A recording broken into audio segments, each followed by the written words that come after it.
Welcome to Soccer Morning on NASN. Here's your host, Jason Davis. Good morning, everybody. Happy Monday. Jason Davis here with you for another week of Soccer Morning on North American Soccer, on the North American Soccer Network, NASN.TV.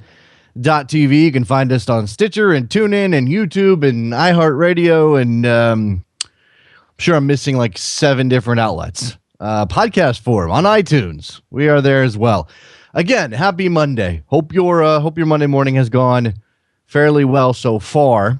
This is a big show. We're going straight into this. We come off of a weekend that had plenty of soccer to talk about. We had a transfer window closing on Friday in England, and then over the weekend for most of the other big leagues in Europe. Not a ton of movement. And what I'm finding here as I'm reviewing the weekend, and I lost some hours to some other things this weekend, but what I'm finding is that for the most part, the actual play on the field overshadowed any moves.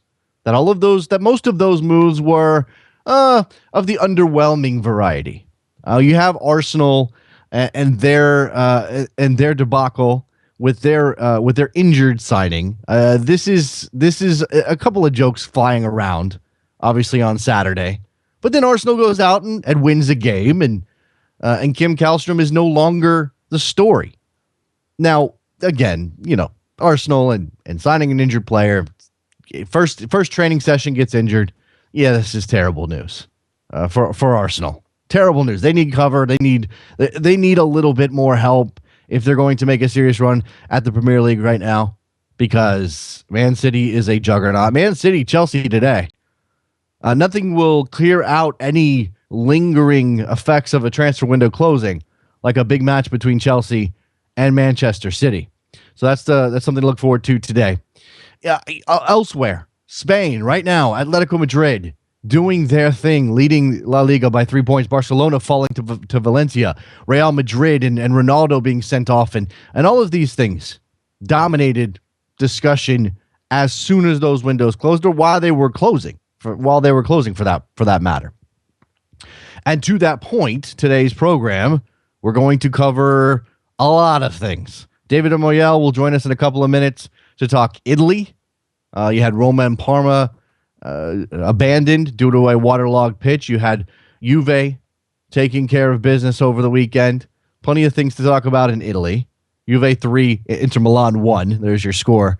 Andrew Orsatti, the communications director for FIFPro. You know him from ESPN and the like in the past. He is now with FIFPro. He'll join us. We'll talk through the challenge FIFPro is starting to the transfer system, which is fascinating stuff. Certainly Spain, Racing Santander, and their issues with non-payment. The fact that Racing has been banned from the Copa del Rey for their little incident last week when the Racing players refused to play. Third-party ownership, also a topic I want to bring up with Andrew Orsatti, get FIFPro's take on that particular area, especially in light of, look, the Neymar transfer is the headline, but there are elements to the third-party ownership problem that affect players on a much, much lower level. Yes, banned in the Premier League, banned in England, and we know about Carlos Tevez and all of those things. But elsewhere in the world, it is still a major issue. Brian Sciaretta from Yanks Abroad in American Soccer Now and the New York Times and many other places will join us to talk over USA Korea. That's another thing that happened on the weekend. USA South Korea at the StubHub Center in LA. The United States getting a win to start off their 2014 campaign, or start off their calendar with a win as they head to a World Cup. How many players made cases that they deserve to be looked at seriously for that Brazil roster? Who stock up, stock down kind of stuff with Brian Sciaretta a little bit later, and a couple of guys over in Europe, American players who may be bringing themselves back into the picture based on their quality play at the moment. And then David Cartlidge, our friend who covers La Liga, will join us. We'll talk, as I mentioned, Atletico Madrid, 3 points clear, Ronaldo and his red card, and Real Madrid failing in their bid to keep pace, and Barcelona falling to Valencia. There's talking points in La Liga as well. All right, last couple of minutes of this segment before we get to David Amoyal in just a minute.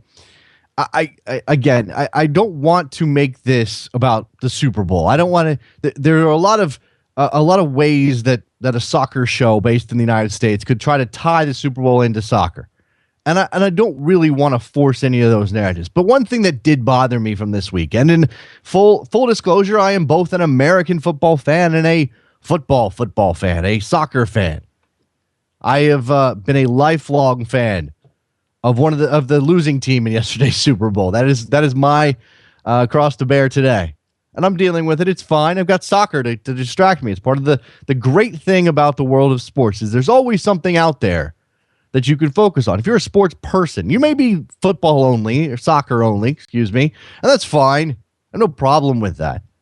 And it seems that there are more and more people in this particular country who are soccer only.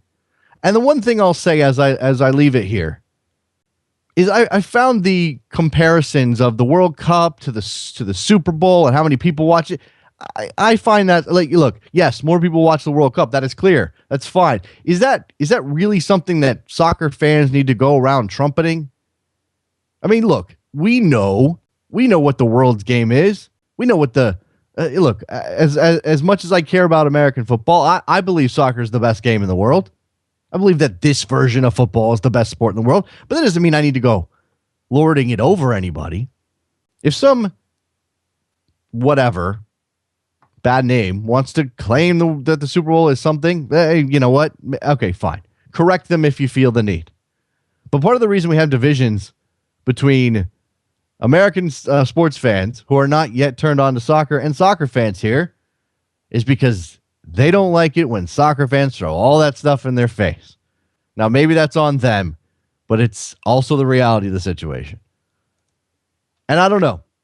I find that stuff annoying. That's where I'm going to leave it.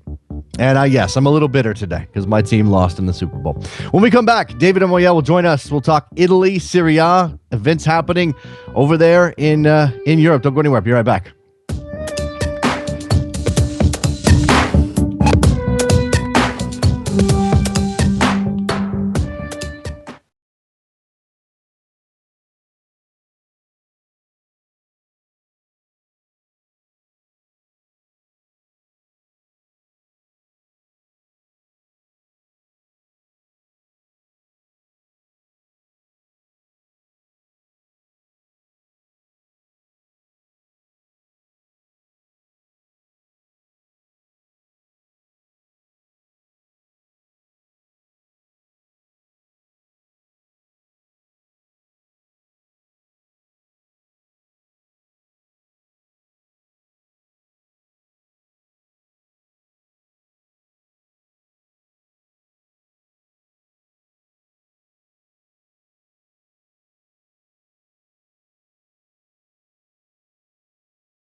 Welcome back to Soccer Morning on NASN with Jason Davis. Back on Soccer Morning, turning now to Italy and Serie A, where things are happening The transfer window closed, as it did everywhere in Europe, but it closed this weekend. Certainly have results to talk about. David Amoyal from Italian Football Daily joins us, and DiMarcio as well. How are you, David? How's your Monday? Great. How are you today?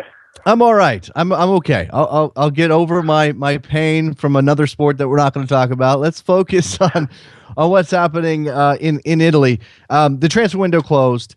This was an underwhelming transfer window, if you want to call it that. If you're the type of person that likes that movement, if you're a fan of certain teams, you want help, or you imagine that your team can always get a little bit better. Any big transfers, any moves in Italy, and what didn't happen that is that will ultimately maybe have some ramifications down the line? Well, I think the big news was there was a swap that Juve and Inter, who are two historical rivals, that was talked for quite some time, involving Vucinic and Guarin. That was kind of the soap opera of the past 2 weeks. The deal was very close until Inter fans pretty much made a rampage on Inter's headquarters to protest the move. That made Inter kind of backtrack a little bit, so that deal fell apart. Vucinic, who was Juve's best striker for a couple of years, had offers abroad. Arsenal and Valencia were interested, but he ultimately decided he didn't want to move away from Italy halfway through the season, so he ended up staying. He actually almost scored yesterday against Inter, which would have been really pretty incredible had that happened. So Guarin stayed at Inter. Vucinic is still at Juve. Inter, though, signed Brazilian midfielder Hernanes from Lazio. That was a big move. Their most expensive transfer since they won the treble when Mourinho was the coach. So they made a big splash with Hernanes. Well, he hasn't been playing particularly well the past 2 years for Lazio. He's been brilliant for Brazil, and I think he'll do really well at Inter, who really needed to make a splash. So those, I would say, were the big moves towards the end. And Osvaldo moving from Southampton, is there any particular? Does that do anything for Juventus? They don't really need the help at this point. Yeah, no, that's a great point. I think everyone, looks at Juve. For a couple of years, they struggled finding strikers, and then they finally got a winning combination in Tevez and Llorente, who have been really pretty sensational since arriving. But Juve, it's really interesting. At the beginning of the transfer market, their sporting director, Beppe Marotta, a few times mentioned, we're not really interested. We don't have any needs. Our roster is really good, but we are going to look for some opportunities in January. And that's exactly what he did. It's no surprise that they were linked to Guarin, who's a player that Juve has pursued in the past. When he was at Porto, that's a player they tried to pursue. So they always liked him. And same with Osvaldo. He is a player that Juve's coach Conte has been following since Osvaldo played for Lecce back in 2005. So he is a player that's been on his radar for quite some time. So I think Juve really lived up to what they said. We are looking for opportunities on the market. They got Osvaldo on a free loan for the rest of the season. He also cut his salary very significantly. Relatively speaking, he's only going to earn €500,000 for the rest of the season. So he took a pay cut. He really needed to move, though. At Southampton, things never worked out for him. He got in a fight with a teammate. He's always been a pretty interesting character, to say the least. But I know Conte, Juve's coach, has liked him for quite some time. While he's not going to be a starter or anything like that, I think Juve wanted to keep things fresh and competition up front and motivation. Once Osvaldo arrived, they informed their other strikers that he was going to be essentially the first option after Tevez and Llorente, as kind of a way to motivate one of the strikers to maybe leave, but none of them, they had some offers, but none of them, they ultimately decided to stay at Juve. Part of that is there are some pretty substantial bonuses that you get if your team wins the league. I suspect that was one of the reasons why they decided to stay. So Juve is going to end the season with 6 strikers. They're all fairly big name with no Champions League and no Italian Cup. So, yeah, it's going to be pretty interesting to see how Conte juggles that. Now, on the field, Juve 3-1 winners over Inter yesterday, stretched their lead in the standings to 9 points, partly because Roma's match against Parma was abandoned due to a waterlogged pitch. But Juve at this point, we're talking about a very interesting race in Spain, and the English race, the Premier League race is pretty tight. Germany seems like a foregone conclusion, and I don't know that we've actually put the stamp on it yet. We may have in the past, David, but it seems like we're on our way to crowning Juve yet again. I would say so. I mean, Roma got off to a sensational start of the season. They really overachieved in my opinion, although they have a very good roster. Juve, got off to a fairly sluggish start. They got crushed in a match against their historic rival Fiorentina. I think since then, Juve has really been sensational in Serie A. They weren't great in the Champions League, and I think it's very disappointing for all the Juve fans that they're out. So the fact that they're out of the Champions League, and even if, say, Roma wins the makeup match, a 6-point lead, the way Juve is playing with no Champions League is a pretty substantial gap to make up. But you never know. I would say, though, definitely Juve is in the driver's seat to get their 3rd Scudetto in a row, and that's something they haven't done since the 1930s. Conte, who's the coach of the team, played for Juve in the 90s and early 2000s, and twice he went for 3rd Scudetto in a row and wasn't able to do it. So I know he's very motivated to make that happen. So, yeah, I would say it looks pretty good for Juve, but it should be an interesting stretch run of the season. Roma's made some very impressive moves in the January transfer market as well. They brought in former Brazilian winger Bastos, and they brought Cagliari's Nainggolan, who's a very good midfielder who all the top teams in Serie A were pursuing. They did lose Michael Bradley to Toronto, but Nainggolan essentially replaces him, and at the bare minimum is at least a comparable player, maybe a little bit better. Another result on the weekend, Milan and Torino, a 1-1 draw. And I want to bring that up, but not necessarily to focus on Milan, but as someone who is casually paying attention to Serie A on a week-to-week basis, what's the dynamic between Juve and Torino? I mean, and I bring this up partly because of what we see right now happening in Manchester and what we see with some of these, Atletico Madrid leading La Liga right now with a bigger club, across the street basically behind them. What's the dynamic? Juve is obviously the powerhouse, but how does Torino fit into the soccer culture there in Turin? It's a great question. Torino was actually historically one of Italy's strongest teams, but this is going back to, between the 30s to the 60s. They were one of the great historic teams in Serie A. They haven't been particularly strong in the past 20 years or so. I can't even remember the last time they defeated Juve in a derby match. I think they even haven't been able to score in almost 10 years playing against Juve. So it's pretty one-sided now. I would say the clubs, though, have a pretty good relationship. Last summer, Juve acquired Torino's defender Ogbana. He's kind of a bench player at Juve, but he's a promising player. And as part of the deal, Juve sent striker Immobile to Torino, and he's been sensational this year. If you take away penalty kicks, nobody has scored more goals in Serie A than Immobile. He scored 11 goals this season. He is co-owned by Juve and Torino. I know co-ownerships are not going to bore you with all the details of how that works, but right. Basically the two clubs in Turin own this player who's having really a sensational season. I'm not sure if Juve is going to bring him back to play for them since they're stacked up front, especially with Osvaldo, but he's going to be a very interesting trade chip for them, if anything. So I think the clubs have a good relationship. The other good player on Torino other than Immobile is winger Cerci, and he's been linked to Juve as well. So it will be interesting. Last summer, not many expected Juve to be able to buy a player from Torino because they're both in the same city and there's a somewhat of a rivalry between the fan bases, but I wouldn't exclude that move happening in the summer. So I think the clubs definitely have an interesting relationship. Torino's having a very good season. I could see them finishing in the top 5, which would give them a spot in the Europa League. So they've been actually really one of the big surprises in Serie A. Yeah, they're in 7th at the moment, tied on points with Inter.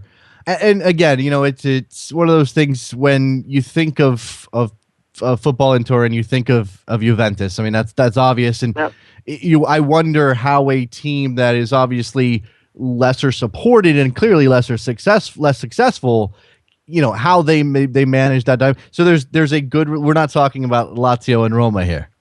No, I wouldn't say anywhere to that level. Even I wouldn't say it's at the level of Inter and Milan. I think too, it's part of it is Torino has been in the 2nd division pretty frequently in the past 20 years, although now they've been in pretty solidly in Serie A. So it's not like, every year there's 2 games like it happens in Rome between the teams there in Milano, and usually the teams in Milano are very good, although that hasn't been the case recently. So it's more of a mismatch. Usually you have Juve competing for the title and Torino fighting to avoid relegation. So it's a little bit of a different dynamic. I will say they have a good relationship off the pitch. Like I mentioned, they do make transfer moves amongst themselves. So I think that's a pretty solid relationship. That's good to hear. Then no clashing fan bases. We don't need that at the moment. The way things have gone in Italy in the recent past. The team in 3rd place right now, 6 points back of Roma, 15 points back of 15 points back of Juventus is Napoli. Napoli, a darling team over the last couple of years, clearly made some noise in Europe and played an attractive style. They did not have a good weekend. 3-0 they lose to Atalanta. What's the issue there at Napoli right now?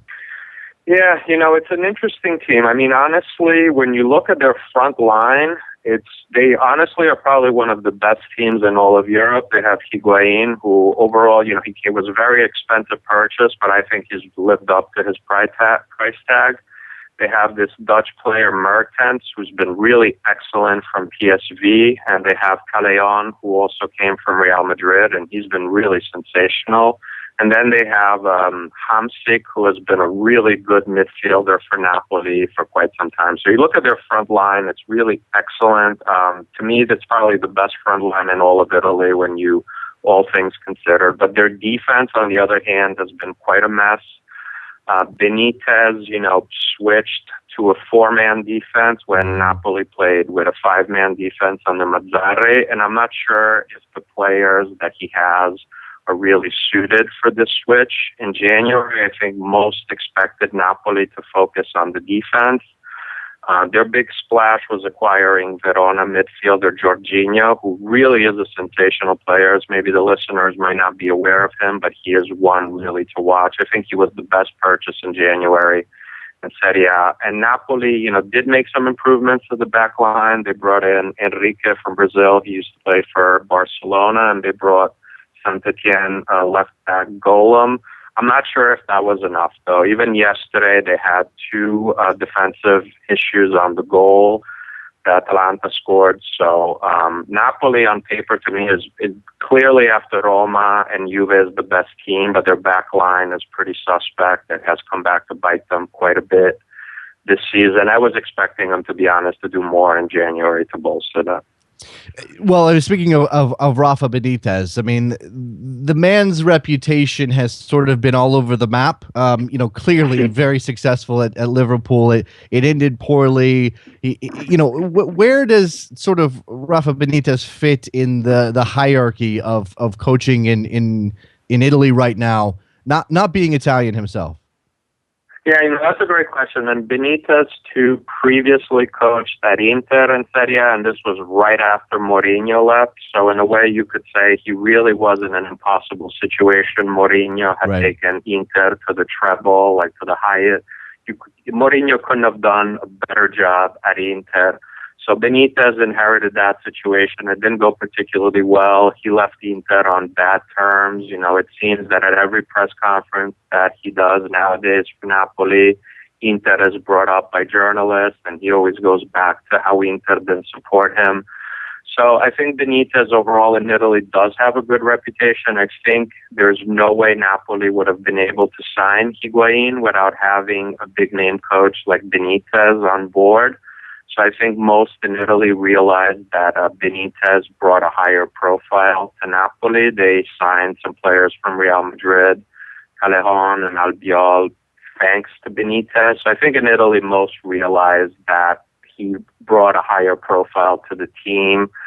I will say, Napoli is a little bit underachieving in Serie A. They had a very tough Champions League group. They were with Borussia Dortmund, Arsenal, and Marseille. They had 12 points, 4 wins, and they still were eliminated. So I think most people, will realize it's not their fault they were out. But in Serie A, they've underachieved. They seem to do very poorly against the lower table teams. They're losing a lot of points with that. So I think that's hurting Benitez's legacy a little bit, but also he has raised the profile of the team quite a bit as well. Interesting times there at Napoli with Rafa Benitez at the helm. David Amoyal from ItalianFootballDaily.com and DiMarzio. What's the address for that one, David? I apologize. Sure, no, it's GianlucaDiMarzio.com. We have an English page. I think that's really a great place to get all your transfer news. We've done really well this January. And on Italian Football Daily, you'll find a little bit more analysis. And, on the league, while on the DiMarzio site, we focus a little bit more on the transfers. There you go, David. I appreciate your time as always. Thanks a lot for your insight. Great. Well, my pleasure to be on, and thanks again for everything. Right. Let's take a break. When we come back, we're going to talk to Andrew Orsatti. He's the communications director at FIFPro. Lots of issues that FIFPro is out in front of right now. Don't go anywhere. Soccer Morning, North American Soccer Network, NASN.TV.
Welcome back to Soccer Morning on NASN with Jason Davis. We're back on Soccer Morning. We turn now to the communications director for FIFPro, the World Football Players Union, Andrew Orsatti, on the line with me now from Holland. Hi, Andrew. Hi, how are you? I'm good. Thank you for taking some time to speak with us today. I think if people are aware of your Twitter presence, they may be following along with some of what FIFPro's current concerns are. Certainly some of the things that are making headlines are the issue in Spain currently with Real Santander, and obviously the transfer system challenge. And I want to start there. FIFPro's position on the transfer system, is there a simple explanation for the union's issues with the system currently? Yeah, I think it falls into, if you like, four categories.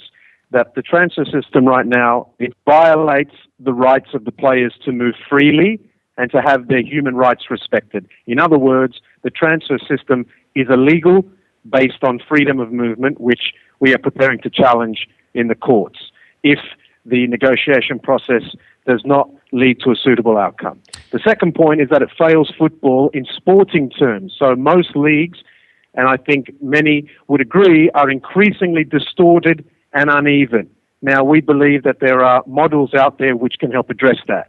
The third point, I would say, is that it fails football in economic terms. So it relates to the second point, really, where despite record revenues right now throughout the international game, football as an industry seems to be lurching from one financial crisis to another. We saw it most vividly with the protests from Real Santander players who've gone unpaid for 4 to 6 months. And we see it, if you want to concentrate still on Spain, throughout the league where clubs are in massive debt. And we believe that what we saw from Racing is a sign of things to come, that the football industry is on course to implode. And this is not the 1% of the richest agents and clubs where the rich get richer and the poor get poorer. We're not talking about those. We're talking about the rest of the players whom we fight every day to try and protect, who simply are not being paid on time or at all. And then that takes us to the final point, that if you look at the non-payment of players, it leads to possible abuse, such as these individuals, once they're approached by crime syndicates, become vulnerable to match fixing. If you have pressure to pay your rent or your mortgage on time or to put food on the table for your family, are you going to be strong enough in a situation where you haven't been paid for 6 months to say no to a match fixer who can help you make a quick buck? So we're thinking that it abuses the system because it also leads to the other point. Agents, yes, where the money is leaving the game at an alarming rate, and also third-party ownership. And that is going to eat away, ultimately, if people don't realize it yet, at public confidence and at the integrity of results when you have numerous parties owning the so-called economic rights of an individual. You're talking about individuals who could end up playing against each other, being owned by the same third party. Well, what if something happens in that match? I mean, it's a minefield we're talking about, and we've really opened Pandora's box in the sense that these issues were there. FIFA, UEFA, all full of football's major stakeholders, the European Clubs Association, the EPFL, which is the European Professional Leagues.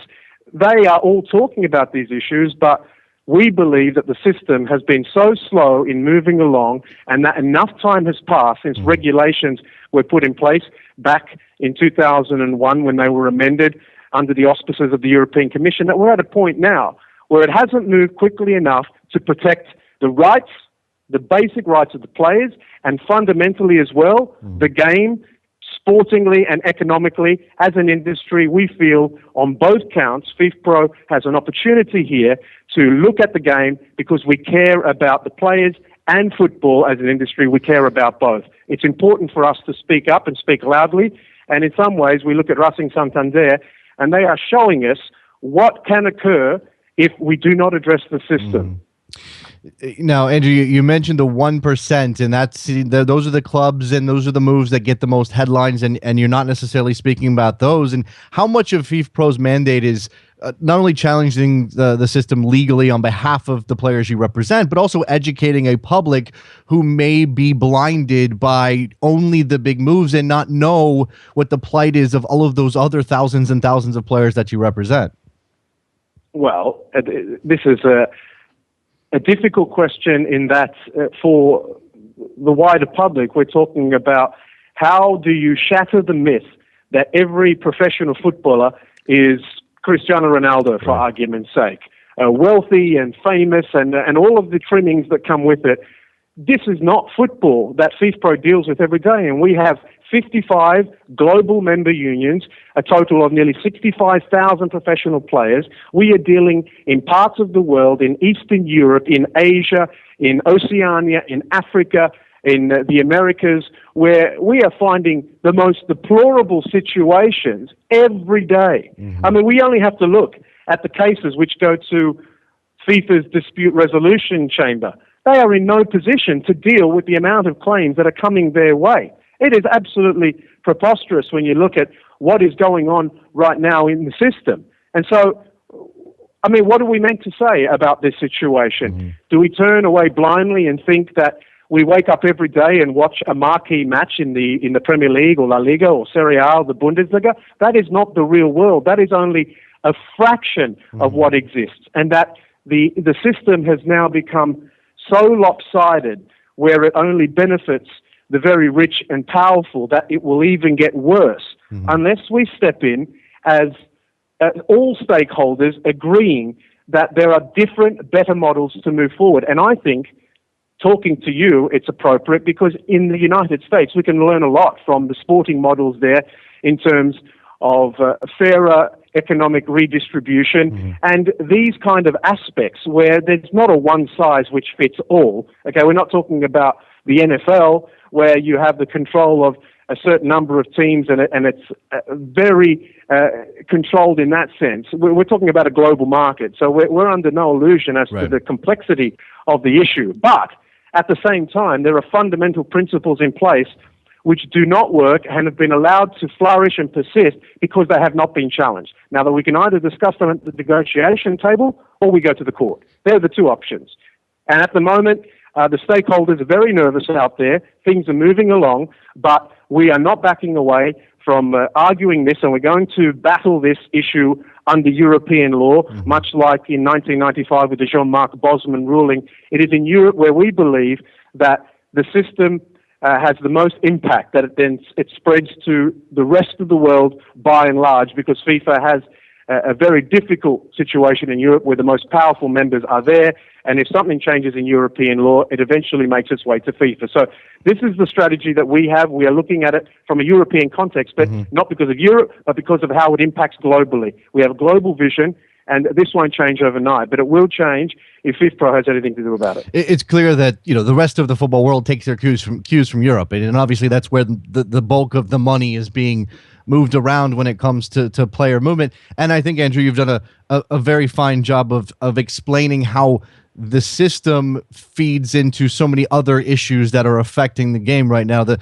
sort of cannibalization of the game itself, and maybe fans, and when we see clubs who are struggling in Spain or elsewhere, I mean, clubs dying that have been around for 100 years, because they are loaded with debt, it is clear that the transfer system is a major part of those problems. Yes, and let's not try and oversimplify it. We are talking in grand terms because the system is failing. However, we also recognize at times that perhaps an individual club, let's say, is poorly managed, and governance is clearly an issue as well. But what we are saying is that it goes far beyond just the poor management of clubs who are not paying their players on time, because this is happening even in areas in countries like England where the game is awash with cash more than ever before, whether from TV broadcasting rights, you name it. And still we have this system which is creating a very lopsided level of transfer fees, and the cost is getting more and more in certain areas, and it's pushing others further and further down, And we are seeing it spread throughout Europe in countries where there is perhaps a less of an even share of revenue, in Spain, in other parts of Italy as well. It's clear the division between the so-called rich and poor is not going to get any better soon. And to be honest, I've been a football fan all my life, and I can tell you I played the game. I've tried to become a professional, and injury got in the way of that. I've stayed in the game for two decades, working in the media and now here at FIFPro. And I've loved it since the age of 5, since I could first kick a ball. However, I'm at a point myself where I actually believe that the system has got to a point where I can almost no longer support the game in its current guise, that it is no longer enjoyable for me to watch a Champions League, for argument's sake, every year, where all it is a matter of 6 or 8 clubs rising to the top every year. It's the same thing year in, year out. And if you want to address this aspect, then we are talking about fundamental change and going back to the start, the economic arguments and the legal arguments and what needs to happen in order to break it back down to make it a fairer game for all. We're not going to address the gulf between the very successful overnight, but we are going to make, say, moderate and low-range salaries and the whole aspect of the bottom end of the pyramid start to pick up at a point where at least they can make maybe a decent living, that clubs can feel secure, that they are getting a fairer slice of the pie. You see what I mean? Once it starts, how far do you want to go? This is not about maintaining the status quo or just throwing everything out the window. This is about trying to bring back certain principles, looking at the best examples in the world, including those that have worked in the United States and elsewhere, and applying them to a game which is behind the times through Europe, through FIFA, and then for the greater good. Are there specific mechanisms that FIFPro promotes in that? I mean, you know, obviously you set out some examples, but is there a specific plan in place or written out that says in order to address the inequity, in order to address the issues that are affecting the game through the transfer system, this step needs to be taken and then this step and so forth?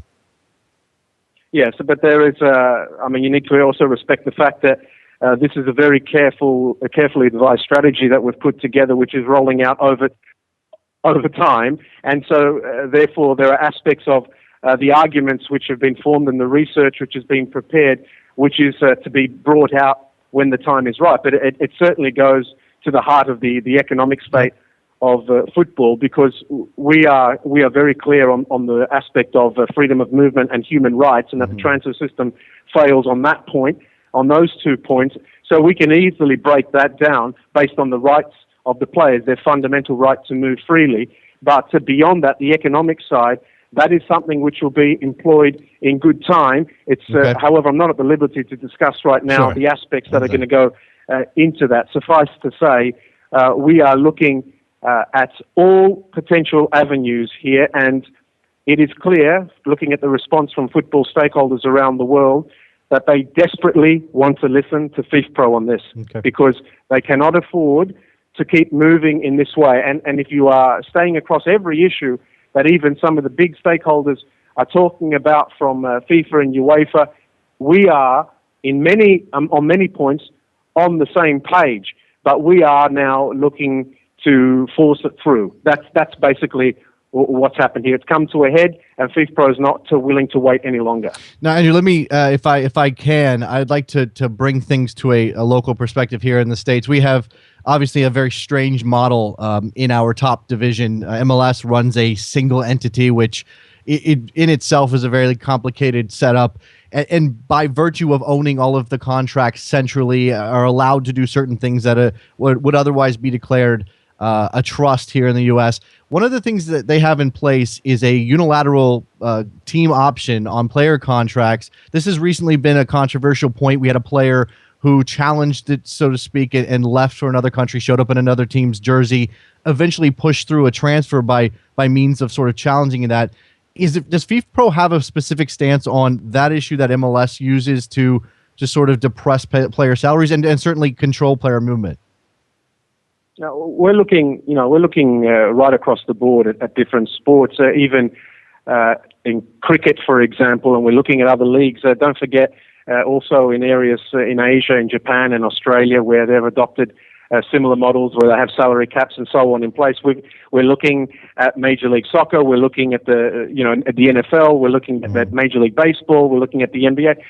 We're not leaving anything out here because we believe there are some parts of the world which has had success in this area, and it can be applied to Europe. However, that is going to be a very difficult argument, I believe, to win, but we're still hopeful. Looking at Major League Soccer, it's not that we have right now formed a view on the way Major League Soccer is run. However, we do encourage the fact that perhaps if we are talking about the large majority having greater benefits from a system which protects the welfare and does not deny the rights of the players, then we can be supportive of that as well. But it's not a simple thing here. There's always going to be opposition. There's no perfect solution.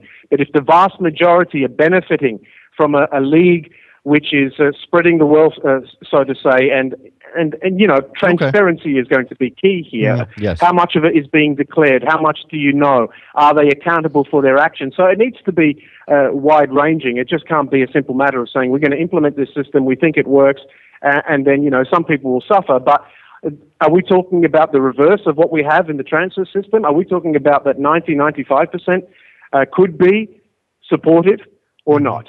What are you trying to tell me? That in Major League Soccer that the overwhelming majority is against what is in practice right now? I mean, I put the question back to you. To be honest with you, I am not sure where the players stand. I mean, there's a collectively bargained agreement. There's a union here that represents MLS players, and they have signed off on these options. It simply becomes a discussion whenever these things come up, and the way MLS does things is slightly different than perhaps the way the rest of the world does them. The immediate question is, well, how does the world's bodies, and FIFPro being one of the major ones, how do they view what MLS does? It is a little bit complicated, and I apologize. I don't expect you to be well versed in every single league's rules. So clearly it might require a little bit more research, or I can explain it a little bit better. I'll move on from that point because I do think it's difficult. But I do want to ask you before I let you go, Andrew, and before I take up any more of your time, the role of agents in all of this. I think it's easy for someone like me as a fan who perhaps doesn't understand all of the mechanics of the transfer system or player representation to begin with, to paint them all with a broad brush and say, agents are a curse on the game. And certainly there are people that hold that view. Is there a middle ground? Is there a place for agents? Has that been a benefit to players, or have agents fundamentally skewed some of the process by being fiduciarily, invested in player movement? I'm not going to point the finger at the agents. What I will say is that the system has allowed this abuse, and it has been able to flourish over a long time, to the point where recently we've seen some reports released, whether from UEFA, which said that 30% now of the agent fees have been leaving the game in Europe, and before that we saw FIFA releasing their transfer matching system statistics. Also put up a very high number. In 2012, it was 28. The new report is unclear as to what percentage is leaving the game right now, because all that takes into account are international transfers and not domestic transfers, say Juan Mata from Chelsea to Manchester United. That doesn't take moves from one club to another in the same association, and it doesn't also take into account third-party ownership. So there's a lot missing from the pie from the statistics that FIFA is putting out there for us to draw conclusions on the new numbers. But we know there's enough evidence out there to show that the game is being abused, not so much by the agents, because I would say that the agents have simply been able to work within a system which has allowed this to be. And it's like saying, what about the clubs who have been heavily reliant on producing players or scouting players from all over the world and then selling them on for a profit?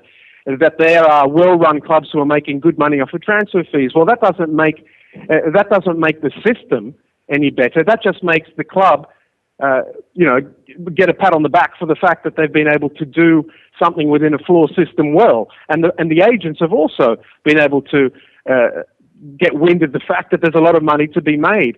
But, clearly they have to be heavily regulated. This is being talked about already, and they will be. Agents will not have the same joy that they've had in the past. And we're looking at capping their fees to a point which makes it fair, because the interest of the game needs to be protected. And up until this point, it hasn't been. So it's very simple. Agents can have a role to play, and I'm sure there are many very good agents out there who might even be listening to this, and we don't have a problem with that. But what is the problem is that the system does not regulate them to a point where it's fair, and it doesn't protect the game to a point which makes the industry overall healthy. Andrew Orsatti, Director of Communications for FIFPro. Definitely check out FIFPro.org for all of the issues that FIFPro is currently addressing when it comes to the rights of players around the world. Andrew, I thank you very much for your time. Appreciate it. You're most welcome. Thank you. All right, let's take a break. When we come back, we'll shift to the USA a little bit, talk U.S. men's national team and Yanks abroad with Mr. Brian Sciaretta, Soccer Morning, North American Soccer Network, NASN.TV. Stay there.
Welcome back to Soccer Morning on NASN with Jason Davis. Back on Soccer Morning, joined now by our friend Brian Sciaretta from Yanks Abroad and the New York Times and American Soccer Now. Brian, how are you, sir? We're snowed in here again in New Jersey. Are you? So, oh my God! I mean, it's the roads are awful. It's an unbelievable day. This winter has been absolutely insane. Luckily, if you have a bit of cabin fever, you have things to think about and to write about. And specifically, let's start with the U.S. win over South Korea on Saturday in L.A. 2-0. I don't think anybody would claim that was a comprehensive victory. Look, they kept a clean sheet. It almost seemed they did that that South Korea did that more than the United States did on some level. And Chris Wondolowski scores 2 goals, and Klinsmann came out of that, effusive about Wondolowski. Is Wondo the standout player for you? Is he the guy that made the biggest case to get into the team for Brazil in a couple of months? I mean, of the bubble players, I think yes, but right now I think there's a forward spot. I think that is going to come down to who's ever the hottest, and that's who it's going to go to. Whether it be Boyd, McGee, Wondolowski, or Agadello, it's going to be one of those guys, and Wondolowski obviously, scored against a non-CONCACAF opponent. And, and it was, and he looked active. I think his hold-up play is a weakness, and I think, you need to have a better hold-up play. But in terms of finishing, that's a mental thing. He can do it at MLS level, but can he do it internationally? And if he can start to get over that mental hurdle, I think he can be kind of a useful player, not necessarily a full 90 player, but maybe an offensive sub off the bench. So yes, he kept his name in the mix. He's definitely going to go play in the April friendly that's going to feature mostly MLS players. So it was good for him. In terms of who else, Graham Zusi, I thought, and Kyle Beckerman were great. And I think with Danny Williams playing so well in Europe, that Beckerman made a statement that, look, I can do this dirty work and hit some good passes after I make a steal or something and break up a lot of plays, So I thought that, those guys were good. Donovan, I think, was his usual self. I think he tired in the second half, but he moved well into the space and really opened up the game for the Americans. The back line, I mean, it wasn't pretty, but in the end of the day, it bent, but it did not break. So I think, those were the guys I think, and Diskerud, I think his pass completion was good. I don't think he got tackled once during the game. So I think, he was a safe bet. Maybe he could have been a little bit more dynamic, but was still useful. But I think those are really the high points to take away from the game. And obviously, Luis Gil looked good in his limited minutes, but he's a player for 2018. Sure. Gil and DeAndre Yedlin both with their first caps and clearly guys for the future. Yedlin's name's going to come up, though, among the fan base, certainly, Brian, because right back is still an issue. Both fullback spots are still an issue, but right back remains unsettled. And what we don't know and what Klinsmann has refused to sort of reveal is whether or not he's open to the idea of Jeff Cameron being his number one right back option. He's the guy playing the best at that position right now, and he's doing it in Europe. Why is Jeff Cameron not already the starter at right back? Well, I think he was the starter in the last game that he played for the U.S. national team against Austria in Vienna. So, Klinsmann's not dead set against that option. Now, I don't think Brad Evans played well. I thought he was, he was one of the weaker performers on the game, and so I think that's going to force his. And I don't think Yedlin particularly. I think he was a little bit more deer in the headlights. I think he's again a player for 2018. So I think Jeff Cameron might seize that position by default unless they absolutely need him in central defense. That being said, people talk about having right back issues, and Timothy Chandler was in the Bundesliga Team of the Week, and Jeff Cameron might be on the EPL Team of the Week. So, two best leagues in the world, you have two of the top performing right backs. I think right back, that's among like the least worrisome right back problems I think you could have. So I think, I think Jeff Cameron, in the end of the day, is going to force himself into that right back. Well, what you're implying there is that that the right back problem is of Jurgen Klinsmann's making, which, absolutely. Some of that is. Well, there is something going on with Timothy Chandler. You're just going to, if he's not called in for the friendly against Ukraine, I think everyone can safely conclude that the problem is not how Klinsmann perceives Timothy Chandler as a player. There's something, whether chemistry or, they wonder about whether or not how much his heart's in the team, even if he is captain. But, that being said, I think, there are options at right back, but whether or not there's other issues preventing us from using those options is really the question. And then on the other side, Michael Parkhurst, is the guy who played over there on Saturday. And This is a guy who is going to be a center back in MLS, played right back for the most part in Denmark and Germany, and is asked to play left back. He's not going to be dynamic. He's not going to get up the field and really be a major part of the attack. That's not a solution to the problem. And we, in that situation again, Brian, there's an obvious candidate that Klinsmann has yet to really utilize in that spot, and it's Fabian Johnson. Well, I mean, he started off with Fabian Johnson. The problem is with Fabian Johnson is that he looks so darn good in the midfield when he plays there. Right, but you have options in the midfield. You got way too many midfielders. You got Landon Donovan, who right now, and I'm sorry to interrupt you. You know, people played on the outside. You have central midfielders, but the outside midfielders is still a question. I mean, you got guys like Shea and. I mean, who's on that left side? You do not. Maybe Donovan has to squeeze over there by the World Cup. Right. Well, you don't have an obvious left-footed. Look, Brad Davis didn't really acquit himself that well on Saturday. No. I think a lot of people think he's just below international quality, certainly outside of CONCACAF. I don't disagree with that assessment. So if you don't have a left-footed, out-and-out left-footed winger-type player, and Brek Shea, unless he really, really comes on in the championship for a relegation-threatened team, doesn't seem like he's a starting option, then I guess Donovan is, because the other dynamic there, Brian, is where does Landon Donovan play if Graham Zusi is really, really good on the right and you have Clint Dempsey lined up in the middle? Yeah, I mean, unless you go to some kind of hybrid two forward formation, which is they don't really use much. You know, Donovan is going to have to, more or less play wide. I mean, unless Dempsey does not. Dempsey has everyone still has to earn their starting position. I mean, sure. there is a conceivable option where one of those two guys doesn't start. I don't think that's going to happen.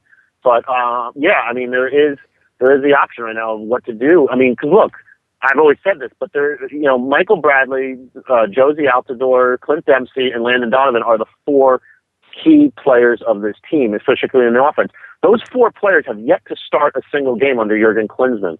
So, I mean, we have yet to see how he's going to piece all this together. Yeah. So, and that's actually a cause of concern because no one really knows how, what Klinsmann's optimal lineup is right now. Yeah. But yeah, I think Donovan playing him on the left is an option, but yet he hasn't played there under Klinsmann. So, it's getting late in the game to be really experimenting. It is very interesting. Yeah, it's obviously very interesting. And to go back to the forwards for a second and talking about Wondolowski and whether or not he made a case for himself, I was of the opinion on Saturday that despite 2 goals, and those were very Wando-like goals. I mean, that's what you expect him to do. I'm not sure he made his case that. And part of my reason for that is, do you believe that Klinsmann feels like he needs, he needs a direct cover for someone like Josie Altidore? Because I'm not sure that there is a guy who can. Certainly, there's no exact copy of Josie, but if he's playing with this one forward system, maybe Eddie Johnson's that guy, and then he can bring Wondolowski as a poacher off the bench. Is that the thinking? Well, yeah, I think late in the game the formations change. We always start off with a 4-2-3-1, but late in the game when they need a goal, I mean, you see them revert to a 2-forward system that actually kind of see the U.S. pick up things late in the game. And I think Wondolowski's not a guy who's going to come in for Altidore, but he's a guy who's going to come in for maybe like a Jones, and they shift up, and then they go to a 4-1-3-2. Yeah. And, maybe he combines well. Now, I thought, Wando did play well. I mean, it wasn't just the goals, and those were good positions. But, particularly what was good was the aggressive nature on that pass right before halftime, where he nearly set up Donovan with a goal right there. He nearly had an assist. He was combining with Donovan. He was making pretty good runs in the space. I mean, when the U.S. midfield wasn't losing the ball. I mean, the problem really in January camp friendlies are usually horrible. And I thought the problem with that game, it really didn't give the offense a chance to shine, was because the passing out of the back line was atrocious. It was. And the midfield had to drift back and play closer to the defense, and the forwards had to play closer to, the midfielders. And it was really kind of bunched up in the back. Now, so it was kind of a tough game to really blame any of the forwards. But I thought when the U.S. team moved into the attack, I thought Wando did well. He still has a lot of work to do. But, I mean, he did look like a guy who, if given a chance, he's going to finish it up. Brian, whenever we get you on the show, and I know we're headed towards the World Cup, so everybody's focused on that first 23, but you always have a guy either I'm not aware of or someone who's under the radar that not a lot of people are paying attention to that you got your eye on that is playing well or making some noise. Who's that guy right now? Do you have a name? Oh, I don't. I've kind of dropped off the name. I don't think you're going to see any uncapped players making the World Cup. No. I just mean. I'm thinking more of like the Olympics. Sure. And yes. Exactly. what it is right now is it's guys like Danny Williams and Oguchi Onyewu, who's looked pretty good. I mean, guys who could seize maybe perhaps a bench role for the U.S. team that have been in this team before, but they're making kind of like a late push resurgence. Whereas like guys like John Anthony Brooks, his injury and has hurt his chances. And in central midfield, there's a lot of questions right now. How is Jones going to do it to seek this? Obviously, he goes to the team, but Danny Williams is a guy who's playing really well for a championship. Reading in the last couple of weeks has played like the best team in the championship. Mm-hmm. So I think, in terms of these young guys that I love to cover, but right now I think you're looking at more of those guys for Brazil. I think any kind of player that's going to be going to the World Cup has been capped before and is not an unfamiliar face. Then give me a name for the Olympic team that we should be looking at. I like Dwayne Holmes. Okay, that's a good one. Right now, I think he's a guy that I think he's going to sign another contract extension with Huddersfield. I mean, even though he signed one over the summer, I think he's a guy that looked explosive when he come on the field. They're bringing him along slowly. But I think, when you combine him with Paul Areola and Luis Gill and John Anthony Brooks and another guy who I really got to mention right now, I should have thought of this earlier, was Will Packwood. Yeah. I mean, he's looking very good for Birmingham City in central defense. He's only 20 years old. So I think you'd have a Brooks and Packwood central defense pairing in the Olympics, assuming they're overagers. I mean, that's, both those guys are one starting in the championship. The other guy's seen a lot of Bundesliga minutes. I mean, that's a massive step up in a position where the U.S. has struggled to produce young players in central defense. Usually they're converts, but now we have some central defense options at very young ages. Yeah, very interesting stuff. Brian Sciaretta from Yanks Abroad, American Soccer Now, New York Times. His player ratings up at the New York Times from Saturday. Go check those out. Brian, thank you for your time as always. Appreciate it.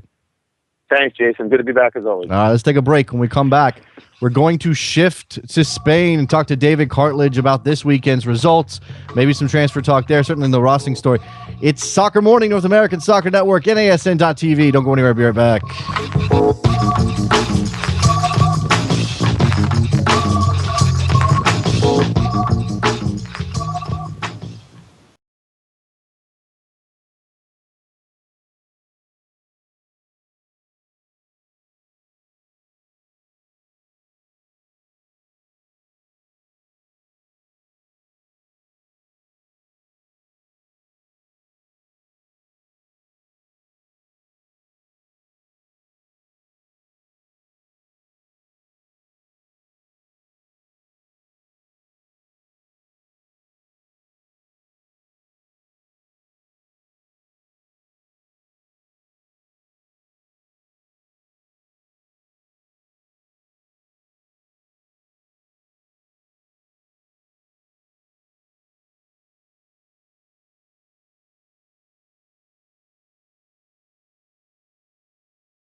Welcome back to Soccer Morning on NASN with Jason Davis. Turning now to Spain, we have our friend David Cartlidge from Who Scored and ITV and The Mirror on the line with us now. It's a crazy weekend in La Liga. David, how are you?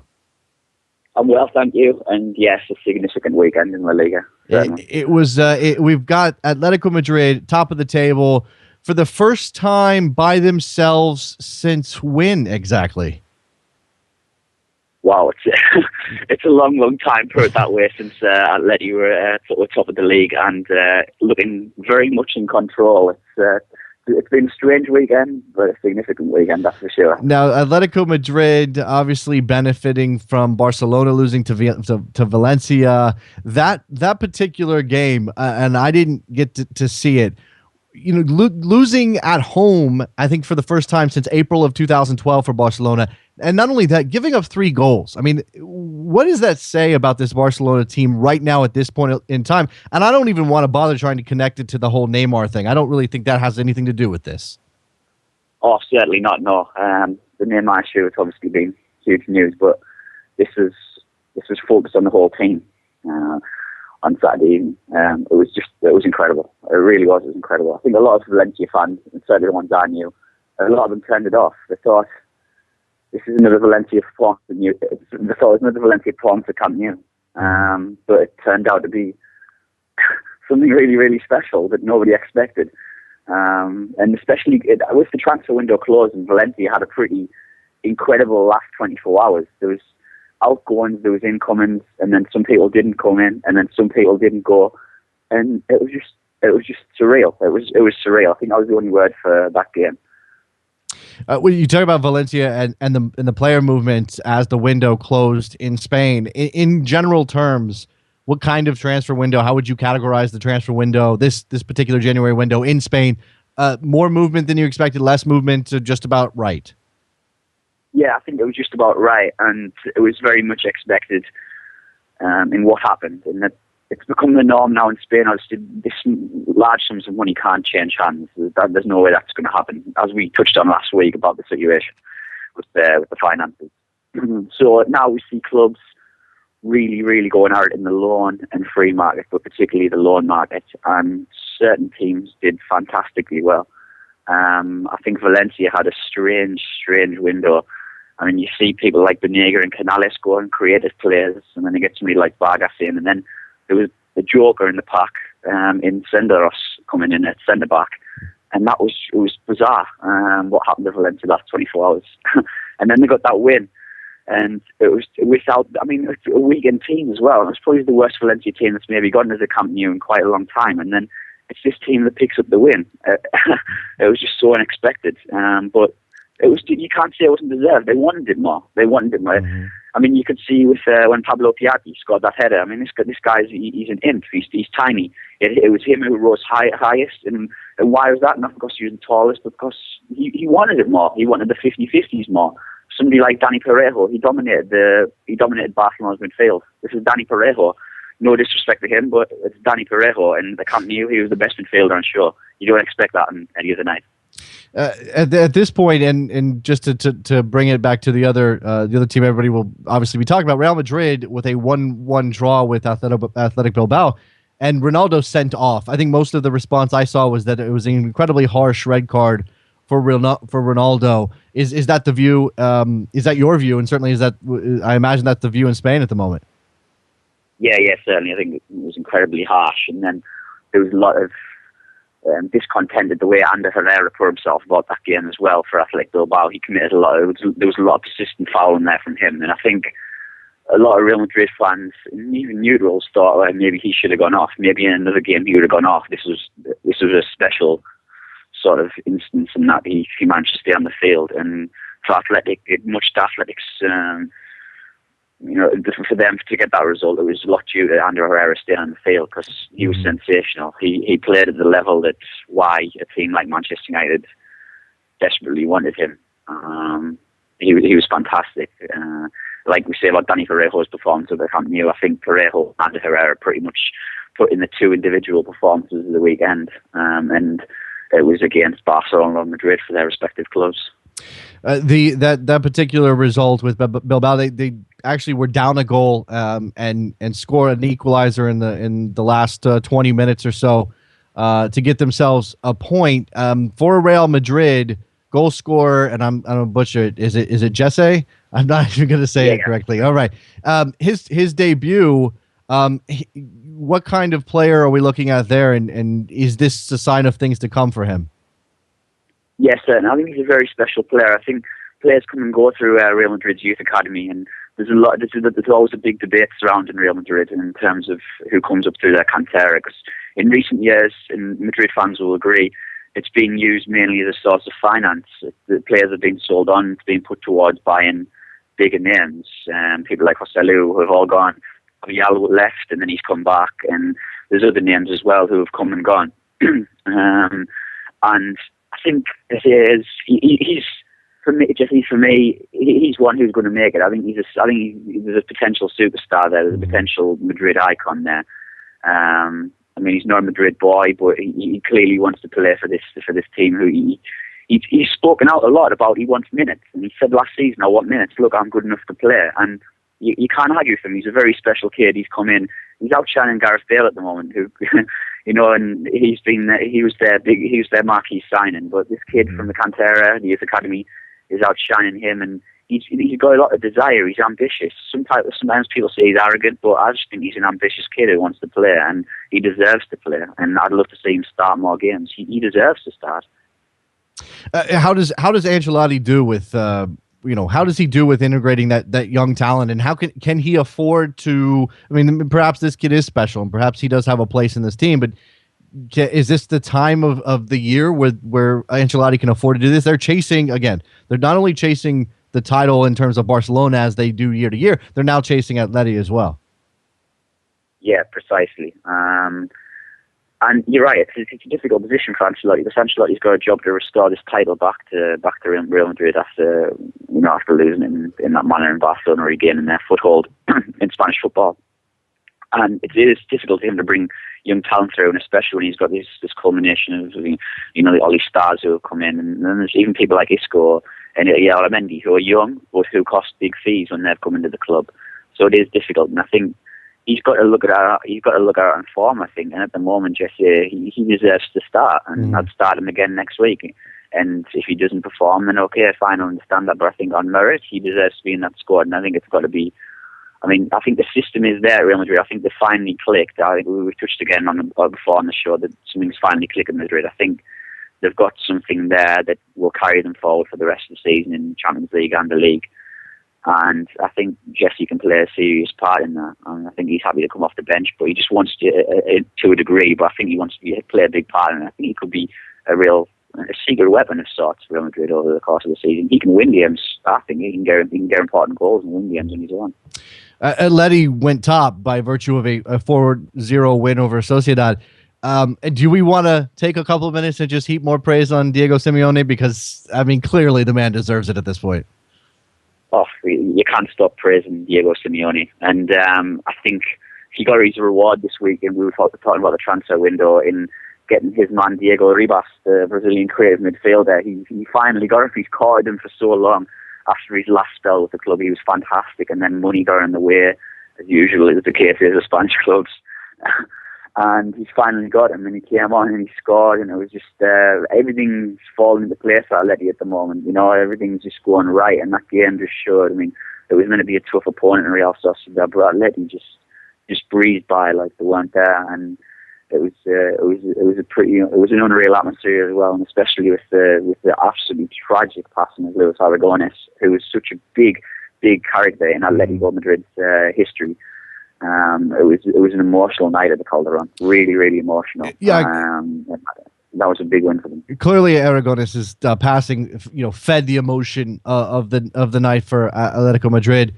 What is general sense? I mean, clearly he's a legend, but can you kind of drill down to some specifics on what Aragonés' legacy is now that he has passed away? Yeah, of course. It could be said that he played an even more significant role in Spanish football's rise and dominance as Del Bosque has. He's probably had more influence because he's the man who changed. He's the man who changed things. You can continue to win things, and obviously that's difficult. But find that point where you change things. You change the mentality. You change of how Spain approached their football, and on the field and off it as well. And Aragonés changed that. He gathered everybody and said, "Look," because Spain's had lots of trouble with Catalan in the Spanish national team about how many Spaniards are in the team, how many Catalans are in the team, and how many Basques are in the team. They've had Basque coaches, they've had Catalan coaches, and they've had Spanish coaches. And they've never really had that right measure. Aragonés came in and he said, "Look, we're playing for one. It's one team here. We're playing for one flag. We're playing for He really gathered everybody together in terms of Spain, and he changed the mentality about them. He said, "Look, we're here to win. We're not here to argue over nationalities or who sings what anthem or anything like that." And he changed that, and he got everybody working on the same page. He brought somebody like Marcos Senna in, this Spaniard of Brazilian descent. Again, he got hammered for that because people wanted to see Spaniards in the team. But Senna came in and he was a huge, huge component for that team when they finally won the trophy. He broke that. They broke that duck, and they won a trophy, and Spain learned to win. Before it was infighting, politics, And then Oregon got back to the football and created a family atmosphere at the club.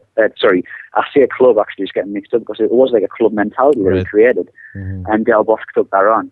And then from Atletico Madrid point of view, he always saw Atleti as a club that should be respected, a prestigious club, even when the Spanish press maybe belittled them and said, "Oh, Atleti are a joke club." And it's after Simeone's in charge now, somebody else who believes in that idea that Atleti should be respected. And it was a really special night the other night. It really was very emotional. David Cartlidge covering La Liga for us. You can find him on Twitter. David JACA is his Twitter handle. Go check out his work. Thank you very much for your time as always, David. I appreciate it. Thank you very much. Right. Nice to meet you. Talk to you soon. Let's close out this episode of Soccer Morning. It's been quite the ride. 4 different guests, 4 very good topics of conversation. Appreciate all of them joining us today. David Amoyal and Andrew Orsatti and Brian Sciaretta and now David Cartlidge. A couple of things to wrap up here as we get ready to close it out. Carlos Vela, just I'm watching Twitter here, trying to keep the thread of the conversations I'm having. Carlos Vela will not play in the World Cup for Mexico. Apparently he has met with high-ranking Mexican football officials in Mexico City, and the announcement is he will not play. He wasn't in the team. They still had to blaze the trail to get him back in the squad. But you thought with Miguel Herrera in charge now, and sort of the flushing out of some of the negative feelings behind the Mexican national teams, that Carlos Vela would be playing a role.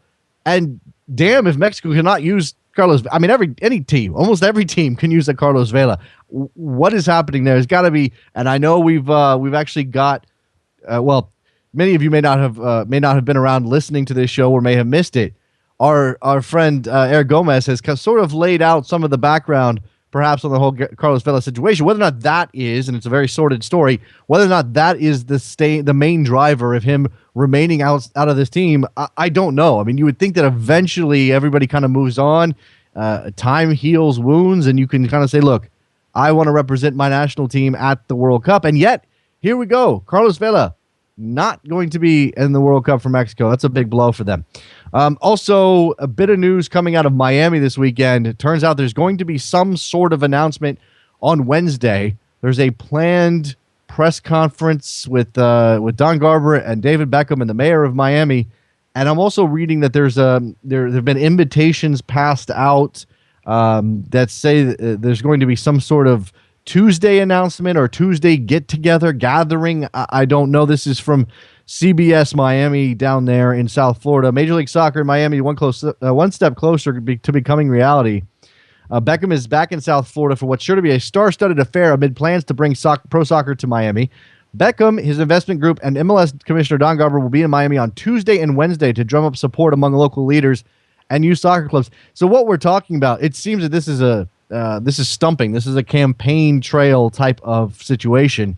Miami-Dade County Commissioner Xavier Suarez, I think they're going to announce either Tuesday night or Wednesday that Major League Soccer has selected Miami for a franchise.